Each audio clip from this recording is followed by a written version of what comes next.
The hospital horror stories you're about to hear will prove these places hide far more than just pain and suffering. Whether it's abandoned hallways where shadows move on their own, or crowded wards where patients see things no one else can, terror waits in every corner. Take this next story, for example.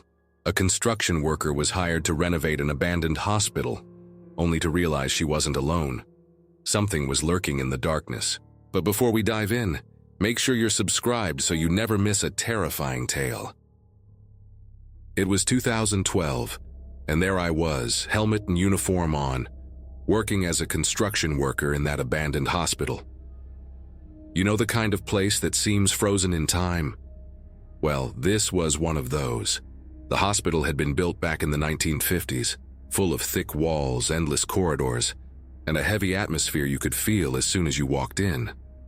But in the 2000s, the place shut its doors due to financial troubles, and since then it had just been left there, forgotten, gathering dust and stories no one wanted to tell. When I first walked in, it was clear the place was falling apart. Rusty medical equipment, files scattered across the floor, yellowed papers with the names of patients who were probably no longer with us. Even the hospital beds were all crooked, with torn sheets and stains I didn't even want to think about. But at first, everything seemed normal. Work is work, right? You go in, do what you have to do, and leave. At least that's what I thought. The first few days were fine, the team was small, but we got along well. We laughed, joked, tried not to think too much about the eerie place. But soon, things started to get strange. Little things, you know. Like you'd leave a tool in one place and when you came back it was somewhere else. Or that feeling that someone was watching you, even when you were alone in the corridor. I tried to ignore it, told myself it was all in my head, that the place was old and full of echoes. But one night, everything changed. I was there alone, working late because I had to finish a part of the project. The silence was heavy, the kind that seems to swallow any sound you make. I was focused, hammering a wall, when suddenly I heard it. Footsteps, right behind me. My heart stopped. I turned around quickly, but there was no one there. Just the dark corridor, lit by the faint light of my flashlight. I took a deep breath, tried to convince myself it was just the echo of my own work. But then I heard it again, this time closer, slow, dragging footsteps, as if someone was approaching slowly without hurry. My body froze. I knew I was alone there. Everyone else had already left. And yet, those footsteps kept coming, each one closer than the last. I couldn't move. It felt like my feet were glued to the floor. And when I finally managed to turn around again, I saw something that still makes me wake up in the middle of the night. There, at the end of the corridor, a figure, all in white, standing, looking at me. I couldn't see the face, just a silhouette, but I could feel the weight of those eyes on me. And then the light of my flashlight started to flicker. And when it went out completely, I heard a voice, soft, almost a whisper, but clear enough for me to understand. "Why are you here?" At that moment, I didn't think twice. I ran as if my life depended on it. And maybe it did, because that night, I discovered that the hospital wasn't abandoned. It was just waiting. That night, after hearing that voice and seeing that figure in the corridor, I couldn't stay there a second longer. My heart was beating so hard it felt like it was going to burst out of my chest. I ran, desperate, stumbling over debris and abandoned equipment until I made it outside. The night was cold, and the wind cut like a knife, but I didn't care. I just wanted to get away from that hospital. I waited for the delivery truck, which always passed by around midnight. While I waited, sitting on the curb, I couldn't stop looking at that dark building. The broken windows looked like empty eyes staring at me, and even outside I could still feel that presence, as if something or someone was watching me. The next day, I arrived early at work, still scared but trying to convince myself it had all been my imagination. But when I started talking to the other workers, I realized it wasn't just me. One colleague, John, told me he had heard a woman's voice whispering his name on the upper floor. Another, Maria, said she saw a shadow quickly pass in front of her. But when she looked, there was no one there. And the weirdest thing was what Carlos said. He swore he saw a figure dressed in an old hospital gown, walking down the third-floor corridor. He even tried to follow the person, but when he got there, the corridor was empty. We tried to laugh it off, saying it was all in our heads that the place was old and full of drafts. But deep down, everyone knew something was wrong there. And a week later, something happened that no one could ignore. John and I were working in the basement, an even darker and damper place than the rest of the hospital.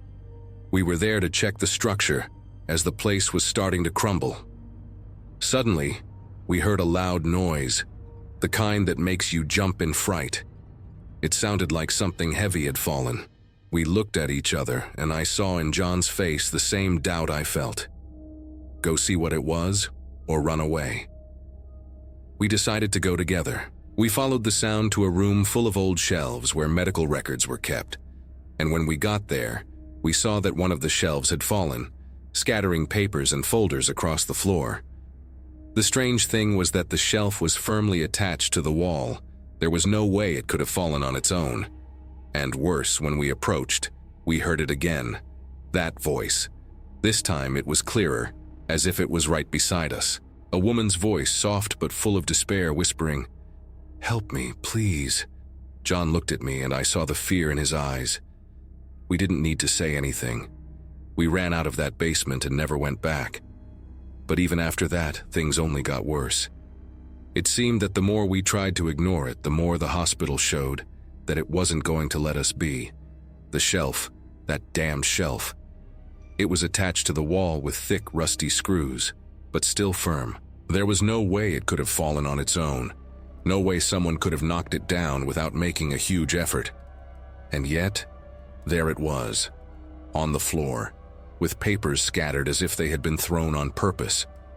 That place didn't want us to forget that it was alive, or at least that something inside it was. John and I cleaned up the mess as quickly as we could. We didn't even look properly at the papers, afraid of what we might find. Photos of patients, diagnoses, things that perhaps should never have been seen by human eyes. We just wanted to get out of there. And when we finally did, I swore to myself that I would never work alone in that hospital again. Not after that. In the following weeks, I only went in there if someone was with me. And even then, every sound, every shadow, every draft that passed through the corridors made me jump. The other workers were also scared. Everyone had a story to tell. Voices, figures, things that moved when no one was looking. The hospital seemed to be waking up, as if it was tired of being forgotten and wanted us to know that it was still there. The work was completed a few weeks later, and I never went back to that place. To this day, when I pass by, I feel a chill down my spine. Sometimes I catch myself thinking about that voice, that figure in the corridor, the shelf that fell on its own. Was it real, or was it just my imagination, fueled by fear and the heavy atmosphere of that place? I'll never know for sure. But one thing I do know, that hospital is not abandoned. It never was. And who knows, maybe it's still there, waiting for the next person who dares to enter, waiting to show that some stories never end. What a horror. What did you think of the story? What rating from 0 to 10 would you give it? Leave your opinion here in the comments. Working in an abandoned hospital already seems scary enough, but knowing that something is watching you makes it even worse. And when it comes to hospitals, stories of apparitions are never in short supply. Like in the story you're about to see, where a nurse encountered a little girl who simply shouldn't have been there. It was 2007, and I was working as a nursing assistant in a hospital in Chicago. It wasn't one of those modern hospitals full of bright lights and the smell of cleanliness. No, this place had history. The walls seemed to hold secrets, and the corridors, even during the day, had a heavy air, as if something was always watching you. I mainly took care of elderly patients, and each of them had their own story, their own pains. But one patient in particular marked that year forever. Mrs. Margaret. Margaret was a lady in her 80s, fragile, with white hair and eyes that always seemed to be searching for something, or someone. She was always talking about her daughter, Alice. At every moment she would murmur the girl's name as if calling for her. Alice. Alice, where are you? I never quite understood the story, but from the bits I heard, Alice had died many years ago, still a child. Margaret never got over the loss. She lived with a photo of her daughter on the nightstand, a girl in a pink dress smiling at the camera. One day, Margaret's condition worsened. She was transferred to the ICU, and I knew the chances of her returning were slim. And that's what happened.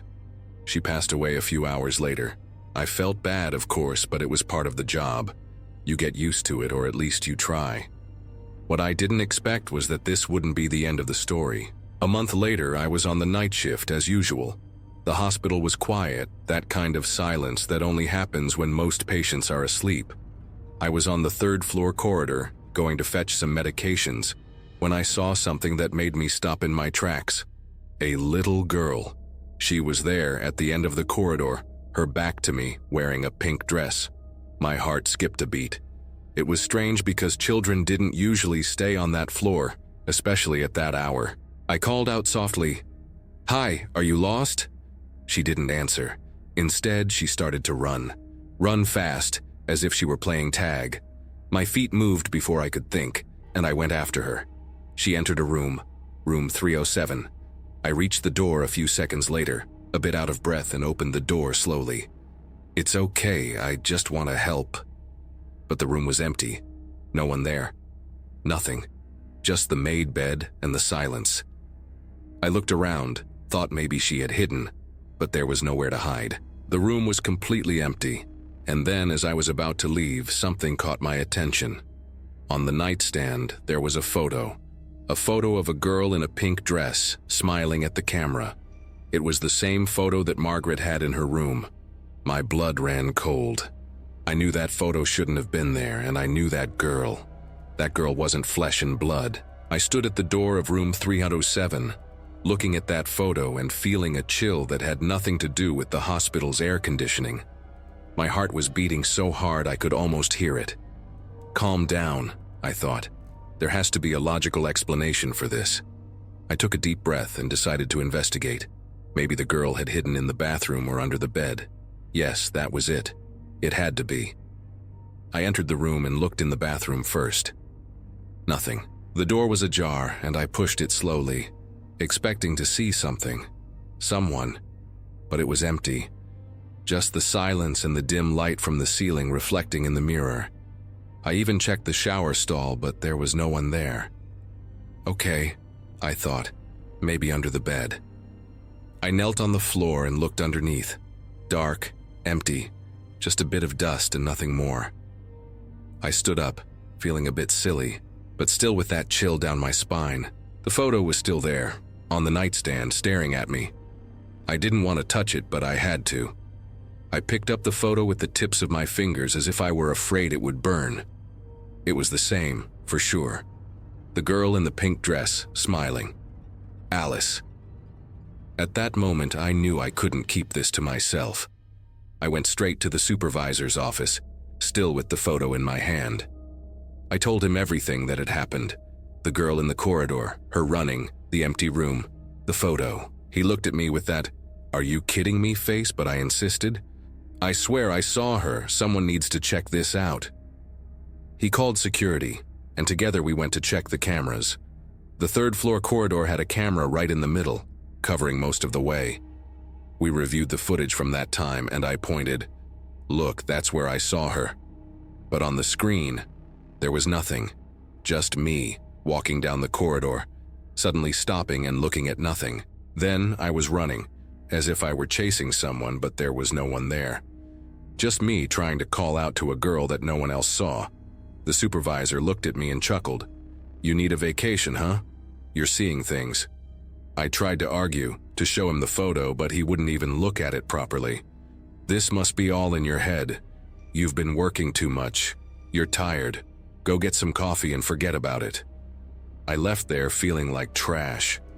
Had I imagined it all? Had the exhaustion made me see things that weren't there? But the photo was real. I still had it in my hand. I looked again at the girl in the pink dress, and those eyes seemed to follow me, as if they were alive.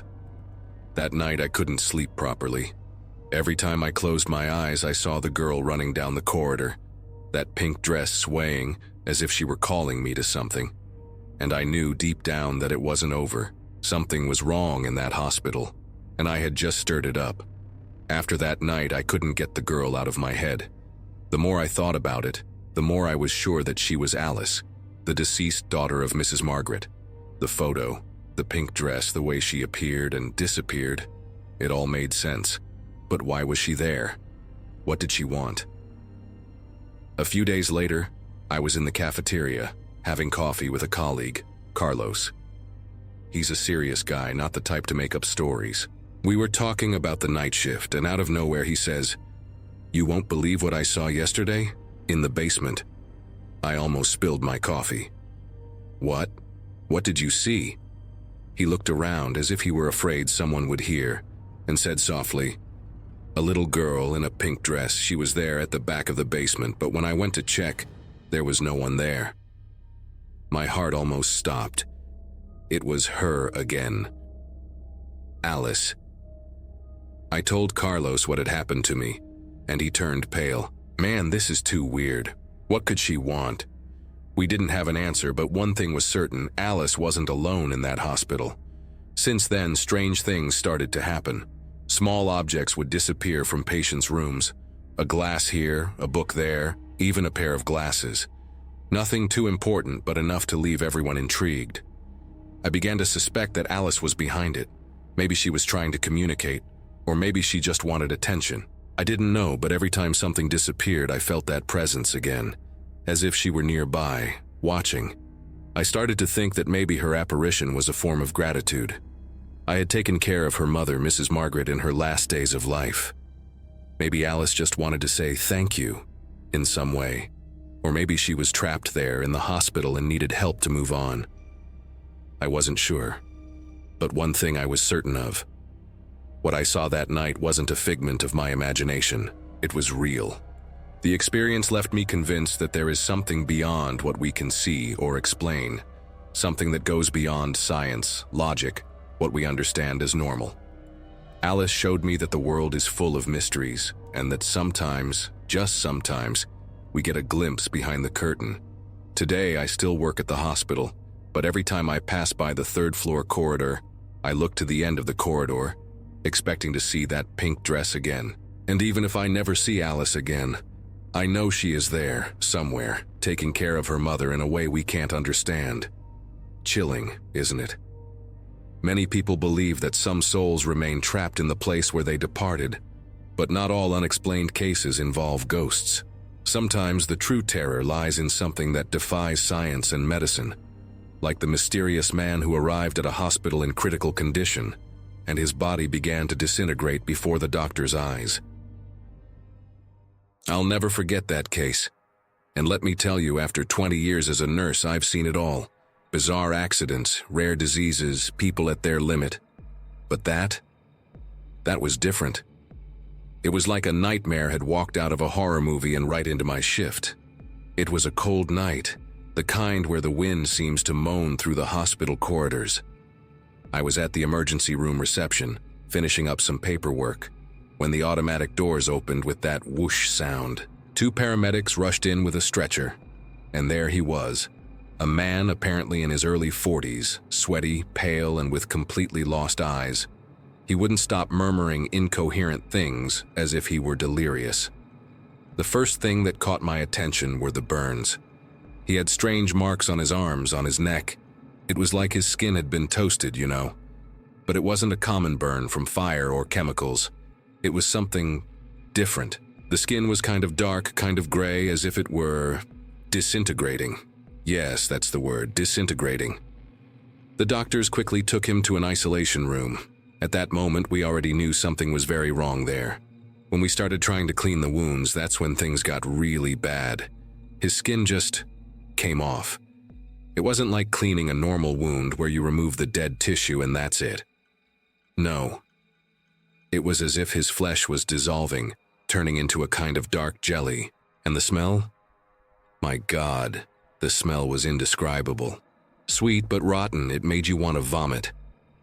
The diagnosis came quickly. Acute radiation sickness. But here's the mystery. We knew he had been exposed to something extremely radioactive, but we had no idea what. He didn't work in power plants, had no contact with dangerous materials, nothing. And the worst, he refused to talk. We tried to ask what had happened, where he had been, but he just babbled one phrase, always the same. "I wish they had killed me." That sent chills down my spine. It wasn't just what he said, it was the way he said it. As if he had seen something so horrible that death would be a relief. And look, I've seen people dying, I've seen people suffering, but that was something else. It was as if he had brought hell with him. And then, in the middle of that crazy night, things started happening that had no explanation. The lights flickered, the equipment turned on and off by itself, and I swear I heard whispers in the corridors, as if someone was talking softly. But there was no one there. And the man, he just kept looking at the ceiling with those glazed eyes, repeating the same phrase. "I wish they had killed me." And that, my friend, was just the beginning. Because what came next? Well, that's a story for another time. But I'll tell you one thing. After that night, I never looked at a patient the same way again. Sometimes I still smell that sweet and rotten odor in the air, as if it had never really gone away. His condition worsened quickly, very quickly. On the second day, his skin was no longer skin. It was as if it had turned into a kind of dark, sticky sludge, and it started to ooze onto the mattress. His bones began to show, but even that wasn't normal. They were soft. Yes, you heard me right. Soft. As if his skeleton was melting along with the rest. I tried to keep calm, do my job, but it was impossible not to feel a mix of disgust and fear. With every bandage I changed, it seemed like I was dealing with something that was no longer human. And he didn't say anything. He just lay there, staring into nothingness, with those eyes that seemed to have seen the end of the world.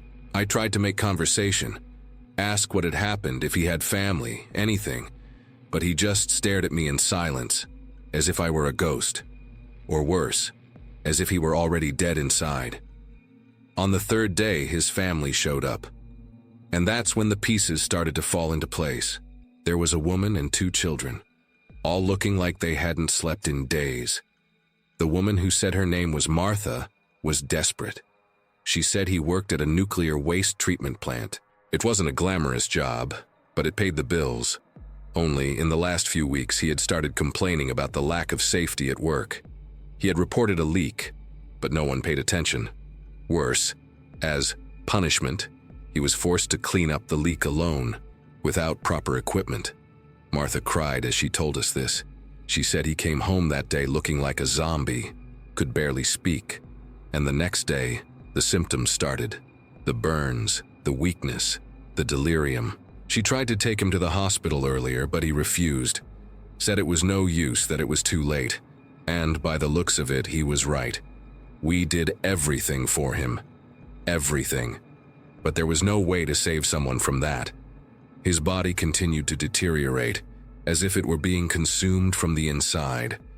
The bones, which were already soft, began to disintegrate as well. It was as if he were turning into a puddle of something. Something that shouldn't exist. And in the middle of all this, he remained silent. Just that phrase, repeated like a mantra. "I wish they had killed me." Until on the 4th day, he finally stopped talking, stopped breathing, stopped everything. But even after he died, that room was never the same. The lights continued to flicker, the sweet and rotten smell never left, and I swear that sometimes I heard whispers coming from inside, as if he were still there, trapped in that nightmare. And you know what's even scarier? Days later, we found out that the plant where he worked had been shut down in a hurry. No one could explain why, but I have my suspicions. Sometimes I wonder if he was the only one. If there are more people out there, suffering the same way, in silence. And if one day someone like him will appear again in my shift. Because in the end, the true terror isn't what we see. It's what we don't see. And after that night, I never looked at the darkness the same way again. In the last days, he was no longer a man. He was a remnant. Something we could barely recognize as human. He lost his sight first. His eyes, which before seemed glazed, became opaque, as if they had been covered by a gray mist. Then came his hearing. We tried to talk to him, but he no longer reacted, and finally his voice. He stopped murmuring that scary phrase. He stopped making any sound. But the worst of all, he was still conscious. We knew this because from time to time he moved his fingers or made a small movement with his head. It was as if he were trapped inside that body that was falling apart, unable to escape, to scream, to ask for help. I have never seen so much suffering in my life, and I've seen a lot. His family, after much crying and arguing, finally agreed to stop the treatment. There was nothing more to do. We turned off the machines and he left slowly, as if his body had started saying goodbye a long time ago. When he finally stopped breathing, it was almost a relief. At least for him. For me, that was just the beginning of a nightmare that never ended. I was traumatized. Seriously, there's no other word. For years, I had nightmares about that scene. I dreamed that I was in his room, trying to clean that disintegrating skin. And suddenly, he sat up in bed and stared at me with those opaque eyes, repeating, "I wish they had killed me." I woke up sweating, screaming, and it took hours to convince myself that it was just a dream. But was it? Because sometimes I swore I heard whispers in the hospital corridor or smelled that sweet and rotten odor in the air. To this day, I describe that case as the worst kind of suffering I have ever witnessed. It wasn't just the physical pain, which was horrible enough. It was the pain of knowing that he was conscious, trapped in that hell, unable to do anything. It was the helplessness of not being able to help, of not fully understanding what had happened. And in the end, it was the mystery. Because even after everything, we never knew exactly what he had found in that plant, what had leaked, what had done that to him. The case was never fully explained. The plant closed, the records disappeared, and what was left was just a story that no one wants to believe. But I know it happened. I saw it. I felt it. And it left a mark on me that will never fade. Sometimes I still catch myself thinking about him, about that phrase he repeated, and I wonder, did he finally find peace? Or is he still out there, trapped in some dark place, suffering in silence? I don't know, and honestly, I'm afraid to find out. How bizarre. Some stories are scary because they have no explanation, and the idea of something corroding a person from the inside is terrifying. But there's a different fear that haunts those who have worked in hospitals. The fear of being alone in a place where many people have died. Like in the next story, where a nurse went down to the basement and heard a voice that should never have been there. But before we continue with the story, if you've made it this far, it means you're enjoying our stories, so go ahead and like this video to let YouTube know you enjoy this type of content and don't want to miss any more horror stories. I always knew working in a hospital wouldn't be easy. It's long shifts, sleepless nights, and of course the constant battle between life and death. But nothing could have prepared me for what happened with Hope. Hope was an elderly patient who came to the hospital about 3 months ago. She had a smile that lit up the room, even on the darkest days. And the animals? Oh, she loved talking about them. She had stories about every pet she ever had. Cats, dogs, even a parrot that could sing happy birthday. It was impossible not to get attached to her. I was the nurse responsible for her care, and we quickly developed a special bond. She would tell me about her life, her adventures, and I found myself laughing and crying along with her. Hope had a way of making you feel at home, even in a place as cold and impersonal as a hospital. But then, everything changed. Hope developed a severe bacterial infection. We fought, we did everything we could, but she didn't make it. The day she passed away, I felt like a part of me went with her. I cried for days and the hospital never felt the same again. However, strange things started to happen. Days after Hope's death, I began to hear things. Whispers in the empty hallway, light footsteps when no one was around, and the strangest of all, the sound of a parrot singing happy birthday coming from the room where Hope used to stay. At first, I tried to convince myself it was just exhaustion, the stress. But then, one night, I saw something I couldn't ignore. I was finishing my shift, it was late at night, and I decided to take one last look at Hope's room before leaving. When I entered, the room was freezing, much colder than the rest of the hospital. And there, sitting on the bed, was Hope. She looked at me with that sweet smile and said, "Thank you for taking care of me." My heart almost stopped. I knew she couldn't be there, but at the same time, it felt so real. Before I could react, she disappeared, leaving only a faint cold breeze and the distant sound of a parrot singing. Since then, strange things keep happening in the hospital. Objects move on their own, lights flicker for no apparent reason, and sometimes I still hear Hope calling me. I don't know what she wants, but one thing is certain. Hope hasn't left, and I don't know if she ever will. A few weeks after that night in Hope's room, I was in the middle of a particularly tiring shift. The hospital was full, and the staff was running from one side to the other. That's when the head nurse asked me to go to the basement to fetch some equipment stored down there. Normally, I wouldn't mind, but the hospital basement always had a strange vibe. Dark, damp, with that musty smell that sticks in your throat. But, well, it was part of the job. I grabbed a flashlight and went down the stairs, each step echoing in that heavy silence. The feeling of dread grew as I descended, as if the air became denser, harder to breathe. I reached the basement and turned on the light, but it was weak, flickering now and then, as if struggling to stay on. I started looking for the equipment, opening boxes and rummaging through shelves. That's when I heard it. Footsteps. Light, almost imperceptible, but they were footsteps, and they were coming from behind me. I stopped for a moment, holding my breath, trying to convince myself it was just my imagination. But the footsteps continued, slow and dragging, as if someone was walking barefoot on that cold concrete floor. "Is anyone there?" I called out, my voice trembling a bit. Nothing. Just the echo of my own question, lost in the darkness. I took a deep breath, trying to calm myself. It must be a rat, I thought. Yes, a rat, or maybe a pipe banging. Anything, but not that. That's when I heard it. Sarah. My name. Someone called my name. And it wasn't just any voice. It was her. Hope. Her voice, soft and sweet, just as I remembered so well. My body froze and I felt a chill run down my spine. "Sarah," she called again, closer now. I turned slowly, the flashlight trembling in my hand. The light swept across the basement, illuminating piles of boxes, old equipment, but nothing. No one, just emptiness.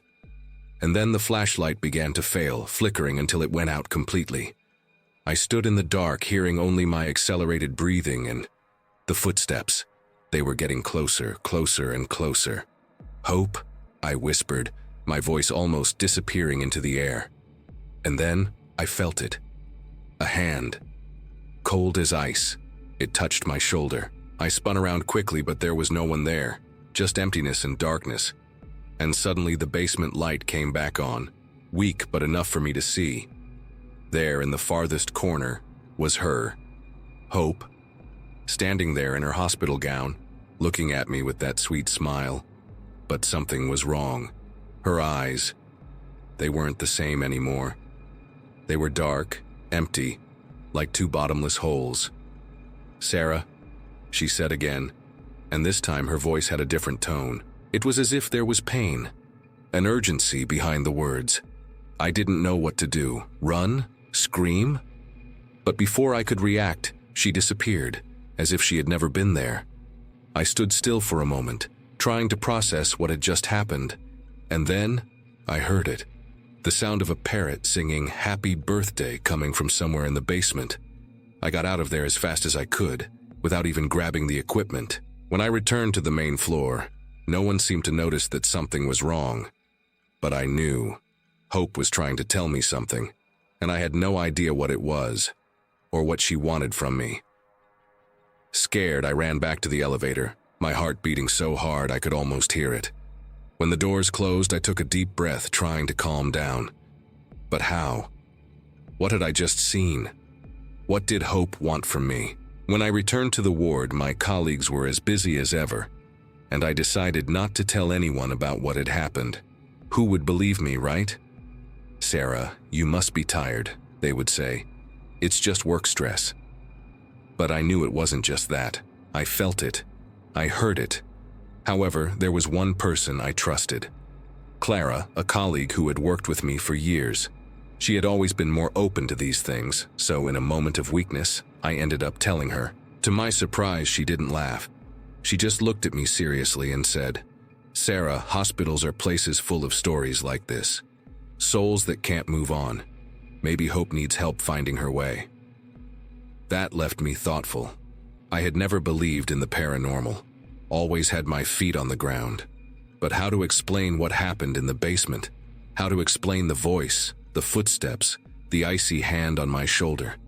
There was no way, and that scared me more than I wanted to admit. Since that day, I refused to go down to the basement alone. If someone needs something down there, I always make an excuse or ask to go with someone. The fear stuck with me, like a shadow that won't let go. And every time I pass by the basement door, I feel that chill down my spine, as if Hope is still there waiting for me.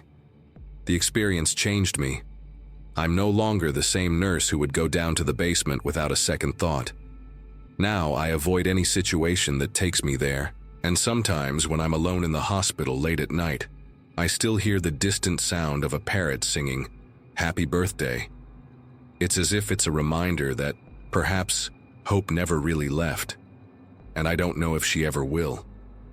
What a scare. What did you think of the story? What rating from 0 to 10 would you give it? Leave your opinion here in the comments. I was only 8 years old when it all happened. I remember it like it was yesterday, even though I've tried to forget.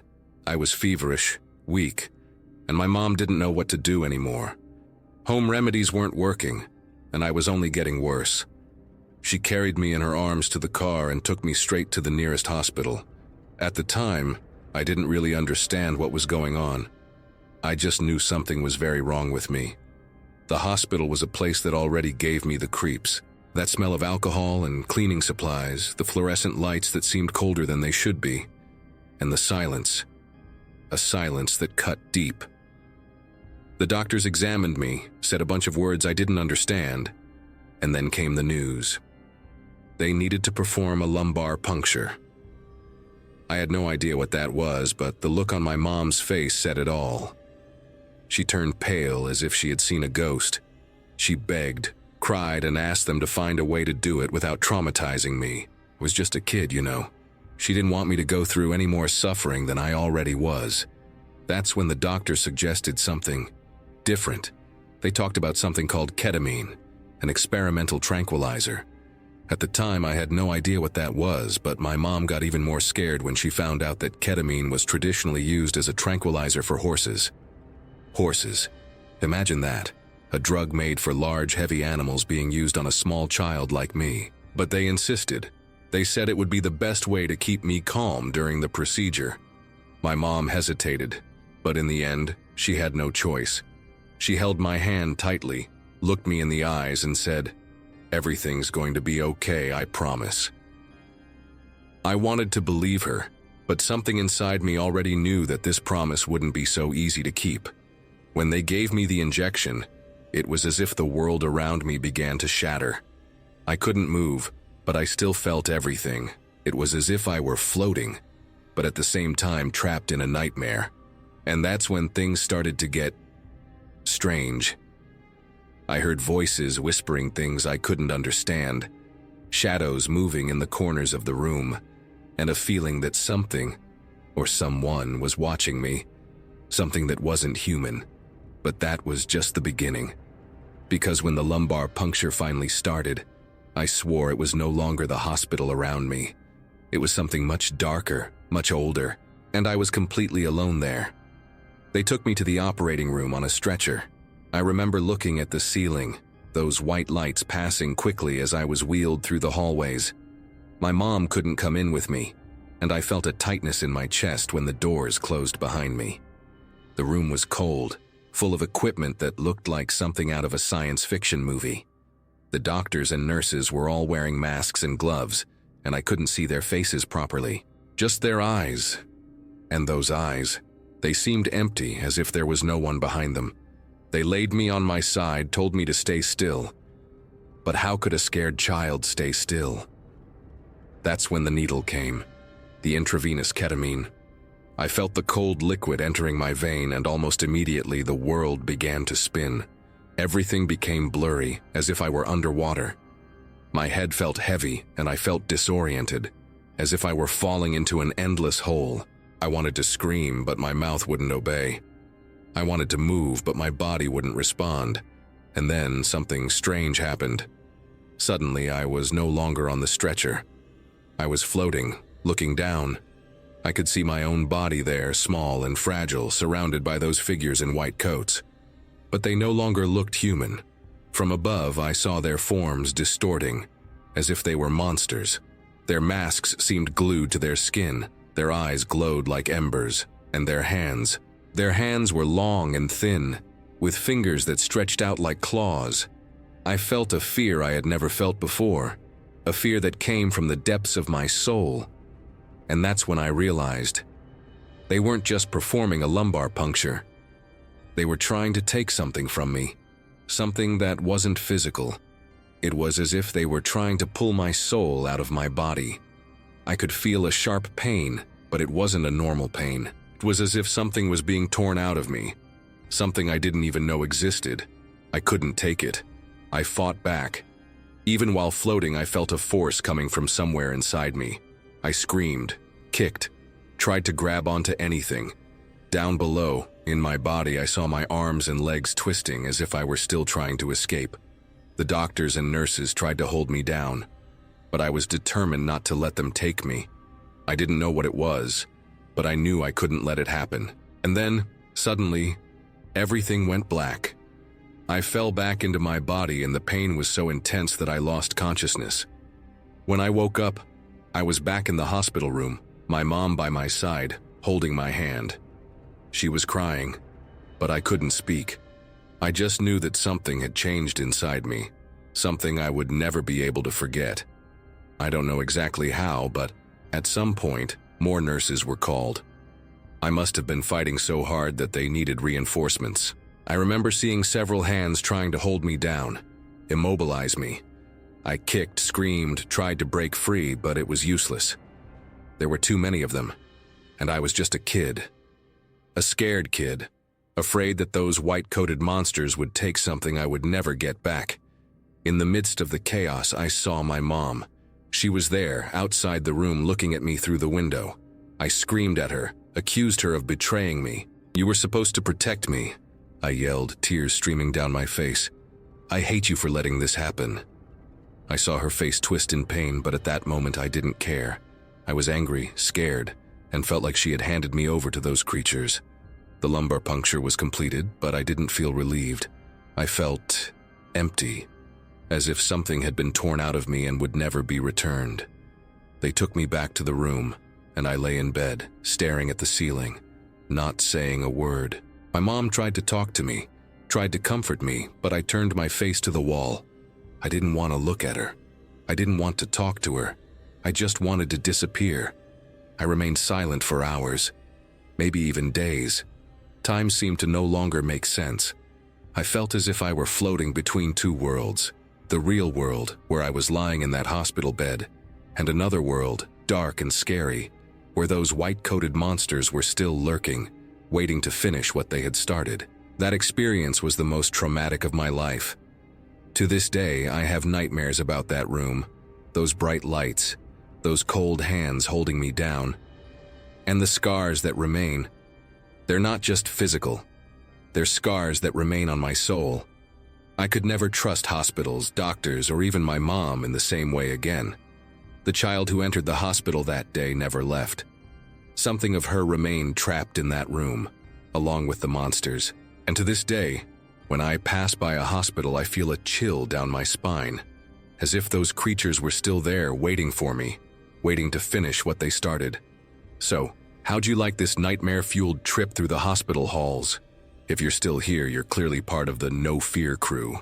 So go ahead and subscribe so you don't miss what's coming next. We've got way more bone-chilling hospital horror on the way, and every video is a fresh new sleep with the lights on story. Drop a comment below if you've ever had a creepy hospital encounter, or just type "Nope, not sleeping tonight," so I know who's keeping their lights on. And if this video kept you hooked, smash that like button. It really helps spread the terror. Oh, and if you're still not scared enough, check out the video popping up on screen. More real-life horror stories that'll make you think twice before walking into a hospital at night. Let's keep the nightmares coming.